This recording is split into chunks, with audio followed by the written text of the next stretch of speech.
yesterday, as I'm recording this video the next day. But so really, yesterday, we got to see one of the best games in women's college basketball, the most highly anticipated game in women's college basketball. Last year, March Madness, Caitlyn Clark versus LSU recorded a total of 9.9 million views on the game. This game with high hopes, highly anticipated. This game recorded 12.3 million people that watched the game. It was the most viewed women's college basketball game, and it lived up to the hype. And the legacy of Caitlyn Clark still rolls on, as in the rematch of last year's national championship game, the Iowa Hawkeyes this time come on top, winning against LSU 94-87 to advance to their second straight Final Four appearance. Caitlyn Clark was amazing, dropping 41 points, 12 assists, and 7 rebounds, being the only female to drop a 40-point, 10-assist game in the Elite Eight. The only one. And she dropped it last year in the Elite Eight versus Louisville. So that is really dope to see. Iowa outscores LSU 24-13 in the third quarter to propel them to victory. Caitlyn Clark was absolutely amazing in the third quarter. For LSU, Angel Reese was balling from start to finish. She was in foul trouble, and she ended up fouling out later in the game. But at the beginning, after Iowa was hot, they started off, I think they were up 19-7 in the first. In the first few minutes, Kim Mulkey calls a timeout. She gets her team together. Angel Reese gets a couple of steals off of some bad passes by Caitlyn Clark, and she has LSU roaring back, and she overall played a good game. She rolled her ankle, came back in the game, and overall played a very good game. But it wasn't enough to get the W. And Haley Van Lith was getting killed by Caitlyn Clark the whole game. Like I said, Caitlyn Clark had 41, 12, and 7. Kate Martin, 21 and 6. Sydney Offtoffer had 16 and 5. Hannah Stalkey had 8, 5, and 1. And Gabby Marshall had 3, 2, and 4. Angel Reese, like I said, played a very good game. She had 17 points and 20 rebounds. Anissa Mora had 14 and 14. Michaela Williams had 18 and 7. And Flau'jae Johnson had 23 and 6. Flau'jae Johnson had 23 and 6.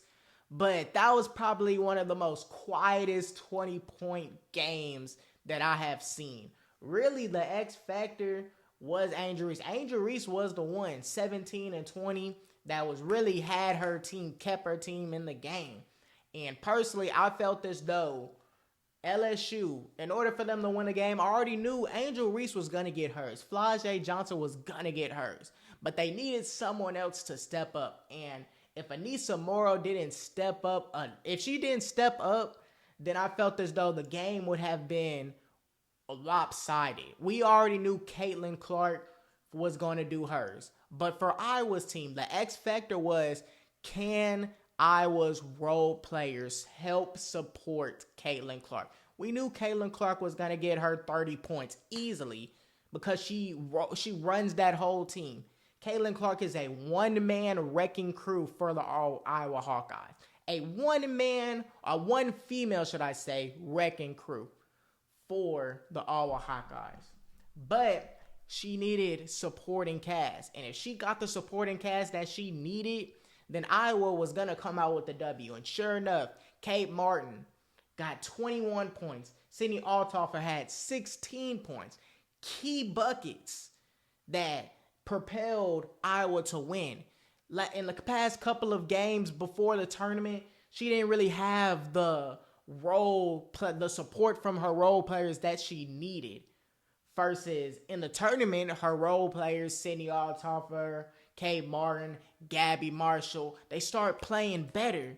And with them playing better, it made the whole team run. Caitlyn Clark makes her team better. We know Caitlyn Clark is going to make her team better. But if they don't show up, Iowa's in trouble. And that was my biggest concern with Iowa when they reached the tournament. When they won the Big Ten championship, the way that they won it, yes, they won it in overtime, but like I said, they didn't have control in the game. They didn't have control in the game. If it wasn't for Caitlyn Clark coming and roaring her team back after being down by 7 with 2 minutes to go, they would have lost that game. And you clearly saw in that game, she didn't have no supporting cast.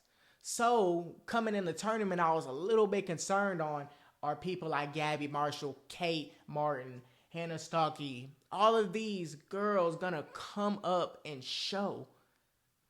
But if they didn't show up, I felt as though they were going to lose to Colorado. I actually had Colorado beating Iowa because how Colorado was playing the season, the teams that they beat LSU first game of the season. So I thought Colorado was gonna come to play.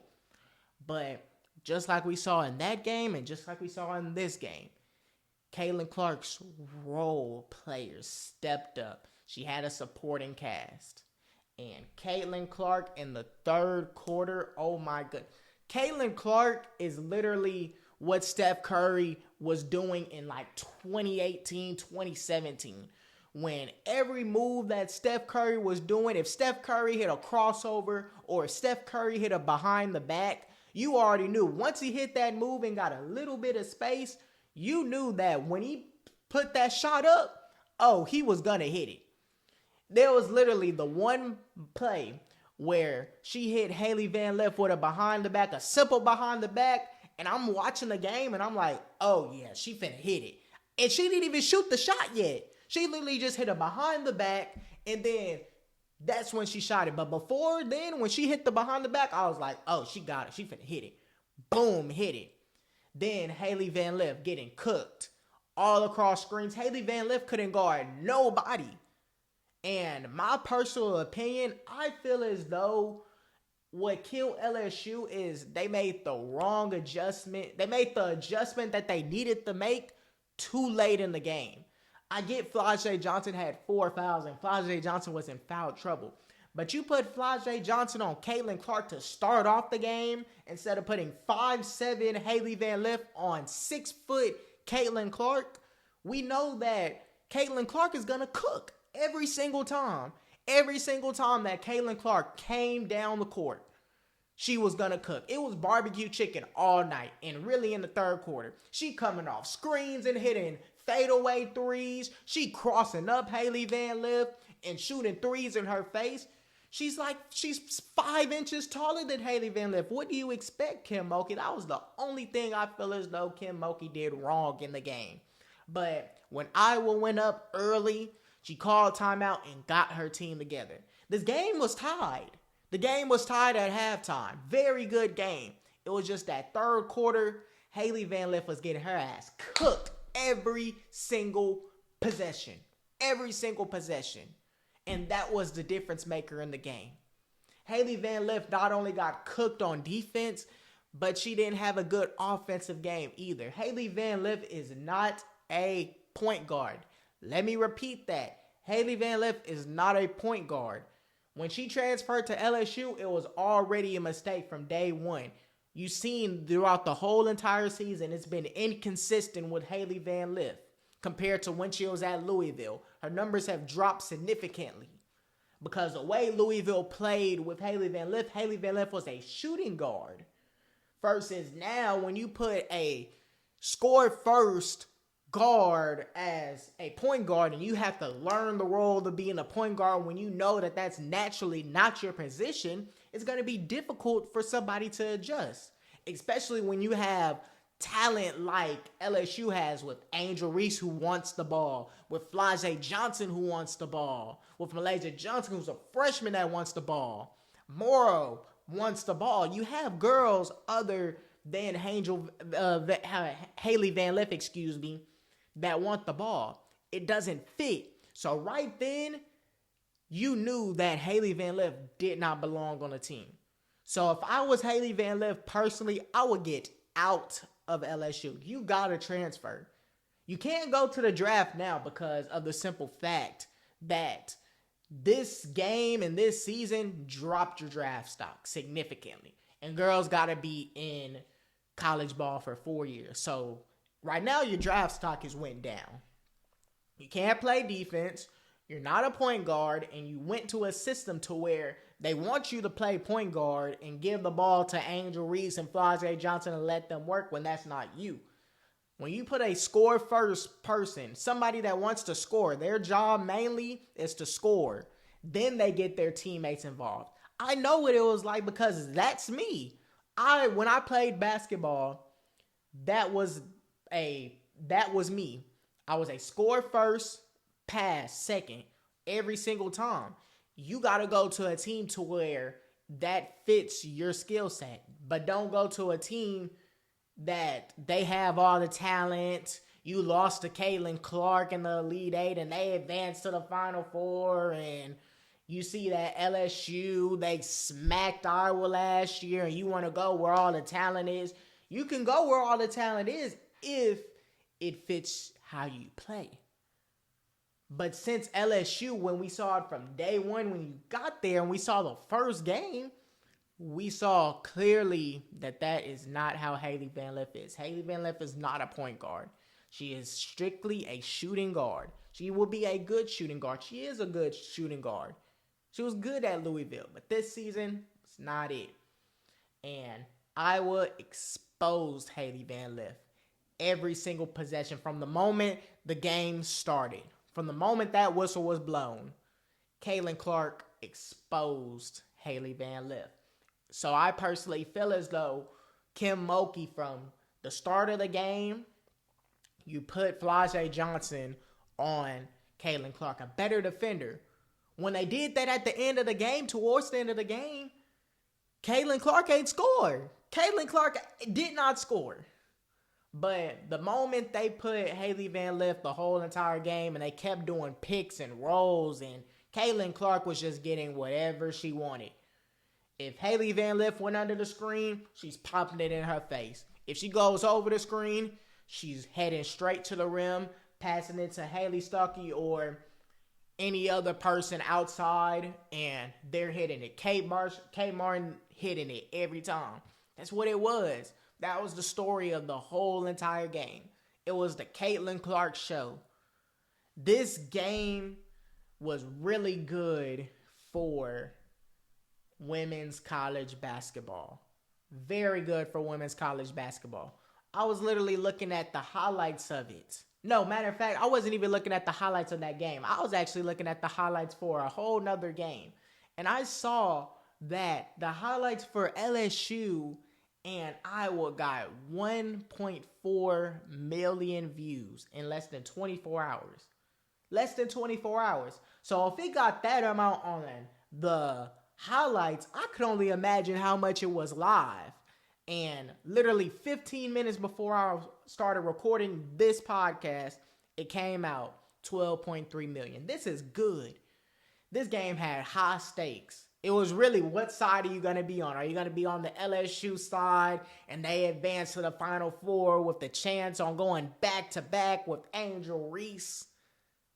Or did you want to be on the Caitlyn Clark side with the legacy that she has, having the most amount of points in men or women division ball, the most amount of threes, winning the Big Ten championship for a third straight year, heading back to the Final Four for a second straight year, and also potentially going to the championship game and winning it.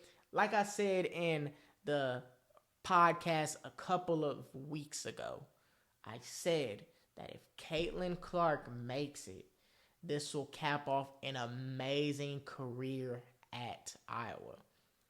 Caitlyn Clark, like I said in the last podcast, Caitlyn Clark is the best offensive women's basketball player we have ever seen.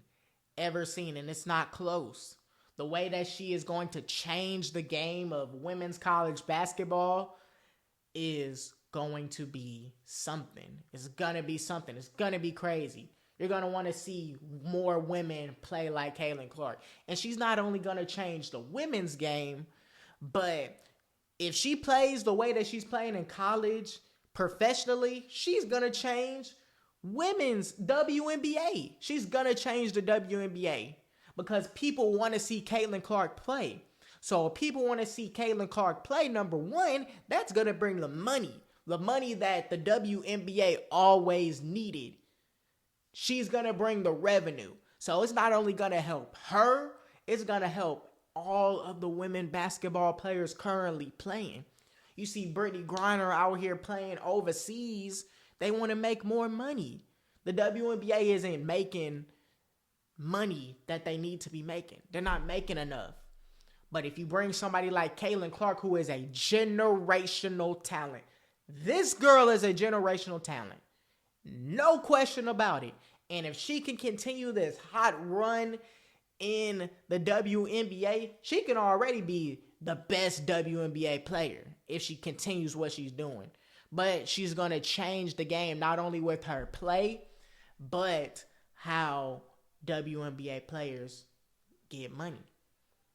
These contracts are going to get bigger, more guaranteed money. They needed somebody that could change that.